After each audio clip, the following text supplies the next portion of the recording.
Praise the Lord. Hallelujah. அந்த காலை வேளையில் உங்கள் யாவரையும் இயேசு கிறிஸ்து நாமத்தில் வாழ்த்துகிறேன். மீண்டுமாக தேவனுடைய வார்த்தை ஆசீர்வாதம் மூலமாய் உங்களை சந்திப்பதில் மகிழ்ச்சி அடைகிறேன்.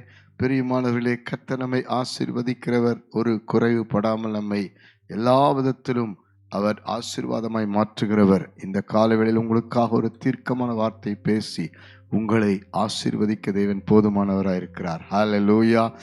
இந்த நாளிலே சங்கீதங்களின் புஸ்தகம் 128 சங்கீதம் 2 கர்த்தர் உங்களுக்காக பேசுகிறார். உன் கைகளின் பிரயாசத்தை நீ சாப்பிடுவாய், உனக்கு பாக்கியமும் நன்மையும் உண்டாயிருக்கும். ஹல்லேலூயா, ஹல்லேலூயா. கைகளின் பிரயாசத்தை ஆசீர்வதிக்கிற தேவன் ஒருவர் இருக்கிறார். ஆமென். எனக்கு பிரியமானவர்களே, கையின் பிரயாசம் ஆசீர்வதிக்கப்பட வேண்டுமானால் கர்த்தர் இன்றைக்கு நம்முடைய வாழ்க்கையிலே இருக்க வேண்டும். நீங்கள் அதை 128 சங்கீதம் 1 வாசிக்கும் பொழுது கர்த்தருக்கு பயப்படுகிற பயம் வேண்டும் என்று வேதம் சொல்லுகிறது. கர்த்தருக்கு பயப்படுகிற பயம் நீதி கேடு செய்யாது. தேவனுக்கு பயந்து சாட்சியாய் உண்மையாய் வாழ்கிற வாழ்க்கை, கையின் பிரயாசத்திலே நீதியோடு நியாயத்தோடு உண்மையோடு வேலை செய்கிற ஒரு மாற்றம் இன்றைக்கும் வேதம் சொல்லுகிறது. உபாகமத்தின் புஸ்தகம் 28 நீ கையிட்டு செய்கிற உன் வேலைகளிலெல்லாம் உன் தேவனாகிய கர்த்தருக்கு ஆசீர்வாதத்தை கட்டளையிடுவார் என்று சொல்லி, அதே 1 சொல்லுகிறது, கட்டளைகளையும் கற்பனைகளையும் கை கொள்ளும் பொழுது, கீழ்ப்படியும் பொழுது. ஹல்லேலூயா. நம்முடைய வாழ்க்கையிலே இன்றைக்கு நிறைய கடன் இருக்கலாம். கையின் பிரயாசத்திலே எந்த மேன்மையும் எந்தவித ஆசீர்வாதமும் விருத்தியும் சேமிப்பும் இல்லாமல் இருக்கலாம். பிள்ளைகள் சம்பாதித்தும் கணவன் மனைவி சம்பாதித்தும் இன்றைக்கு கடன் தீர்க்க முடியாமல் இருக்கலாம். மனம் சோர்ந்து இருக்கலாம். எல்லாம் இன்றைக்கு கைவிட்டு போகிறதா இருக்கலாம்.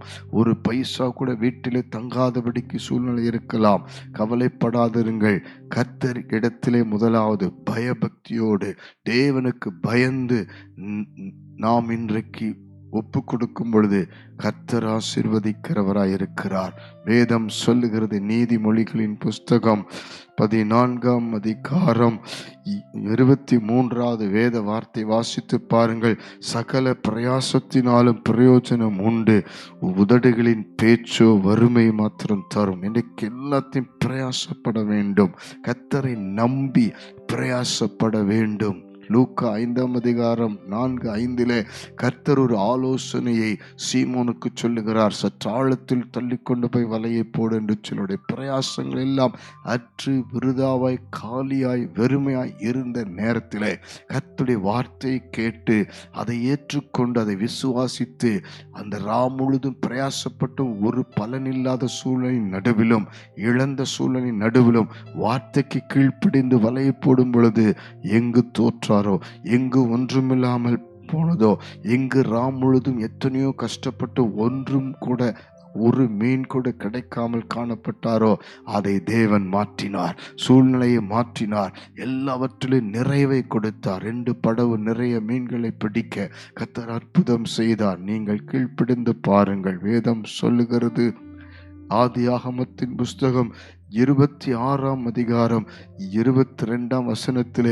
ஈசாக்கு அவ்விடம் விட்டு போய் வேறு ஒரு துறவை தோன்றின பொழுது கர்த்தர் தேசத்தில் பலுகும்படிக்கு இடம் உண்டாக்கினார், ரகபோத் என்று. அதற்கு முன்பாக 2 இடத்துல தோல்வி, ஏசேக்கு சித்தனா, பொறாமை, எரிச்சல், வாக்குவாதம். இன்றைக்கு நம்மை சுற்றிலும் பிசாசுடைய திட்டங்கள் நம்முடைய கையின் பிரயாசத்தை கெடுத்து நாசப்படுத்த போராடி கொண்டிருக்கலாம். ஆண்டவர் சொல்லுகிற ஆலோசனைக்கு கீழ்ப்பிடிந்து பாருங்கள், விட்டு கொடுத்து பாருங்கள். உங்களை ஆசீர்வாதமாய் தேசத்தில் பல்லுகி பெருகும்படி செய்வார். கண்களை மூடி ஜெபிக்கலாமா?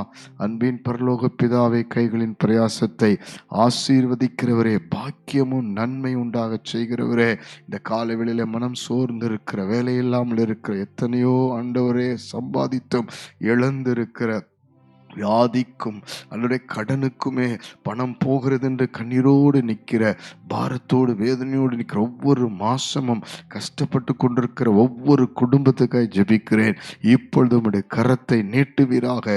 உம்முடைய கரத்தினாலே கையின் பிரயாசங்களை ஆசீர்வதிப்பீராக. புதிய வேலைகள், வியாபாரங்கள் ஆசீர்வதிக்கப்பட, ஆண்டவரே இதுவரைக்கும் கைவிட்டு போன ஆசீர்வாதங்கள், நன்மைகள் திரும்பி வரட்டும் என்று ஜெபிக்கிறோம்பா. பிசாசுக்கு காரணமா இருக்கிற எல்லா விதமான பாவ வாழ்க்கை, அநீதியான வாழ்க்கை, ஆண்டவருக்கு பிரியமில்லாத சித்தமில்லாத வாழ்க்கையிலிருந்து விலக்கி விடுவித்து நம்முடைய வார்த்தைக்கு கீழ்ப்படிந்து பிரயாசப்பட, ஆண்டவருடைய சித்தத்தை பேசி, விசுவாசத்தை பேசி, நம்பிக்கையை பேசி வாழ, ஆண்டவருக்கு பயந்த ஒரு வாழ்க்கை வாழ கிருபை செய்வீராக. உம்முடைய ஆலோசனைக்கு கீழ்ப்படுகிற ஒரு வாழ்க்கையாய் ஆசீர்வதிப்பீராக. பலிகி பெருக பண்ணுவீராக. ஆண்டவரே, வீடு இல்லாதவர்களுக்கு வீடு வாசலை ஏற்படுத்தி கொடுப்பீராக. கடன் பிரச்சனைகளை முடிவுக்கு கொண்டு வந்து மீதியான துணிக்கு எடுக்க செய்வீராக. ஒரு நன்மையும் குறைவுபடாமல் நடத்துகிற அந்த உம்மை தேடுகிற கிருபை கொடுத்து ஆசீர்வதிப்பீராக. நீர் அப்படி செய்வதற்காக நன்றி.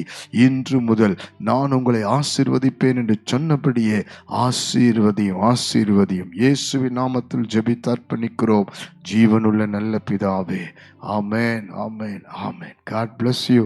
ஒவ்வொரு நாளும் கையின் பிரயாசத்தை ஆசீர்வதிப்பார். மனம் கலங்காதிருங்கள்.